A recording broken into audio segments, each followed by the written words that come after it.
आपण आज तांदुळवाडी इथे आलेलो आहोत, तालुका जिल्हा बुलढाणा. इथे आपण आपले सदन शेतकरी श्री गणेशजी रिंडे सरांकडे आलेलो आहोत. त्यांनी आपला अभिता 333 ही सोयाबीन प्लॉट स्वरूपात विकत घेतलेली होती.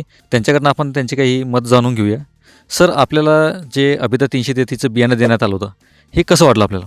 333 व्हेरायटी ही बाकीच्या व्हेरायटीपेक्षा एकदम चांगली वाटली. आणि ही जी व्हेरायटी आहे, येलो जो रोग आहे, या रोगालासुद्धा प्रतिकारशक्तीची भरपूर आहे. आणि चिबडी जमीन जरी असेल, कमी पाण्याची जरी असेल, तरी 333 व्हेरायटी चांगल्या प्रकारे उत्पन्न देऊ शकते. पेरणीनंतर साधारण किती दिवसांमध्ये याचे रोपं दिसू लागतात? पेरणीनंतर 8 ते 10 दिवसात याचा उगवणशक्ती एकदम स्ट्रॉंग आहे. आणि निघतानाच तिचे जी क्वालिटी आहे ती बाकीच्या व्हेरायटीपेक्षा बी चांगली दिसायला हवं. अच्छा. आणि त्याच्यासोबत झाडाबद्दल सांगायचं झालं तर झाडाचे पानं वगैरे त्याच्याबद्दल काही सांगतील आपलं? शेंगा, झाडांचे प्रकार?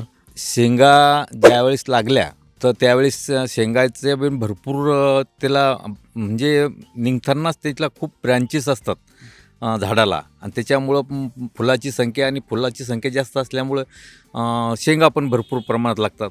आणि त्या 333 व्हरायटीचे पानं लंबोळी पाने आहेत आणि दिसायला पण चांगली आहे. आणि त्यासोबतच जसं तुम्ही अगोदर सांगितलं आहे की पाण्याचं कमी असेल जास्त असेल तरी चालते, परंतु मला एक सांगा की आपण जी आपली जी जमीन होती ही कोणत्या स्वरूपाची होती? म्हणजे जसं पांढरी हलकी माती किंवा काळीची कशी होती? नाही, आमची जी शेती आहे तर ती एकदम काळी जमीन आहे, चांगली भारी जमीन आहे.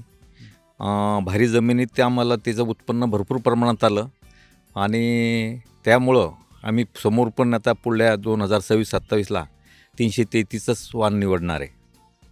चालेल सर, धन्यवाद सर. बंधूंनो, अधिक माहितीसाठी आजच नजीकच्या कृषी केंद्राला भेट द्या अथवा कॉल करा 8655869400.